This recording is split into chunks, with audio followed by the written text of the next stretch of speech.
الكريم أما بعد فأعوذ بالله من الشيطان الرجيم بسم الله الرحمن الرحيم میری تقریر کا ہمارے مقاصد دین و ایمان کی حفاظت کا ذریعہ تشکر رضا انہی آخر جلوہ کوشش سے یہ چمن معمول ہوگا نظم توحید سے صدر جلسہ اور سامعین اکرام اور میرے عزیز ساتھیوں السلام علیکم ورحمۃ اللہ وبرکاتہ.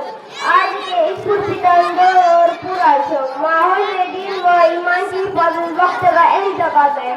اس وقت ابتلا کا ماحول بڑھتا چلا جا رہا ہے. حالات بد سے بدتر ہو رہے ہیں. مسلمان کو عمل میں حصہ لے رہے ہیں. ہماری نوجوان بچیاں اپنے دین و ایمان کا سودا کر رہی ہے.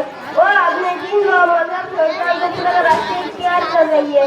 آج کے حالات میں انسان و معاشی حفاظت سے کئی زیادہ ایمان اور عقیدے کی حفاظت کا بہترین ذریعہ قرآن کریم کا مکتب ہے. ان مکتب قرآن میں بچوں کا دین و ایمان محفوظ ہوگا, ان کا عقیدہ مضبوط ہوگا, ان کے دلوں میں اسلام کی عظمت و اہمیت پیدا ہوگی. مسجد کے گوشوں میں چلنے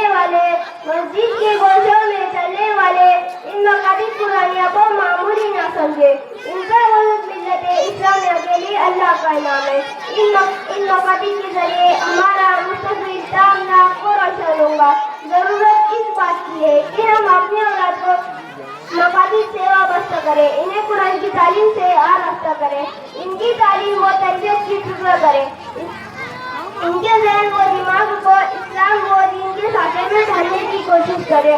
ان کا ایسا مزاج بنائے کہ وہ یہ کہنے پر مجبور ہو جائے کہ میری زندگی کا مقصد میری زندگی سرفرازی, میں اس لیے مسلمان, میں اس لیے نمازی. وہ آخری دعوات الحمدللہ رب العالمین. ماشاء اللہ. یہ تھے